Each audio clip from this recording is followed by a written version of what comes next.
They forgot my ticket. So I burned their paradise to the ground.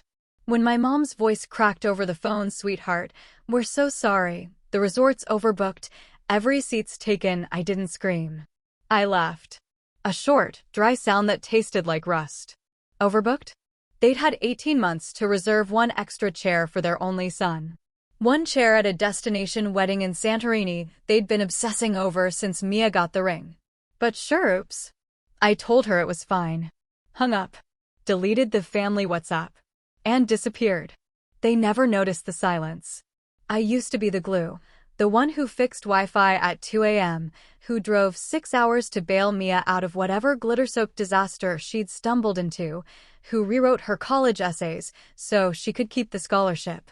Mia was the wildfire, beautiful, unstoppable, forgiven before she even apologized.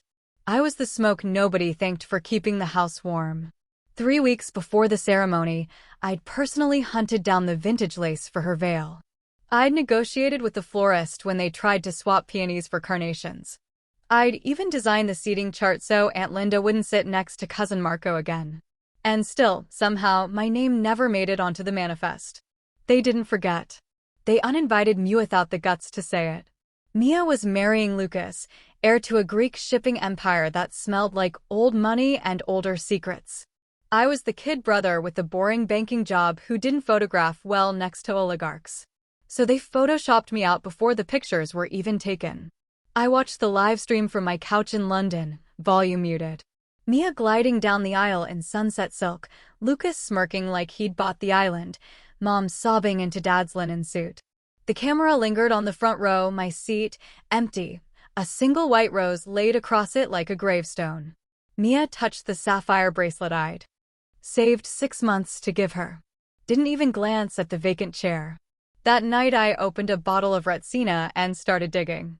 Lucas's family didn't just move cargo, they moved ghosts. Unreported containers, flagged vessels, bribes logged as port fees. I still had credentials from a risk assessment contract I'd done for their insurance broker 2 years earlier. People get lazy with passwords when the money's good.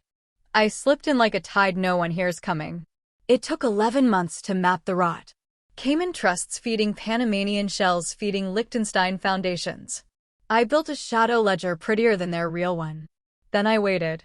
On their first anniversary, a black envelope arrived at their glass villa overlooking the caldera. Inside, a single flash drive and a postcard of the empty chair from the wedding. Message on the back, "Happy paper anniversary. Here's some reading." I never signed it. 10 days later the headlines erupted. Santorini shipping scion implicated in €400 million sanctions evasion. Lucas's father arrested at the marina. Yachts seized. Passports frozen. Mia's Instagram, once a shrine of turquoise doors and infinity pools, went dark. The family chat exploded. Mom begging for answers. Dad sending prayer emojis. Mia's private message at 3:14 a.m. "Did you do this?" I typed back, "You left one seat empty." I filled it with truth. Let it sit on read for 6 weeks. While their empire sank, I rose. Quietly. New job in Singapore. New passport. New name on the mailbox. They never found me. Then the divorce papers hit the courts. Mia citing irreconcilable circumstances, Lucas countersuing for emotional damages. The tabloids feasted. She lost the villa, the Birkins, the friends who only loved her reflection in his money. Only then did I fly home.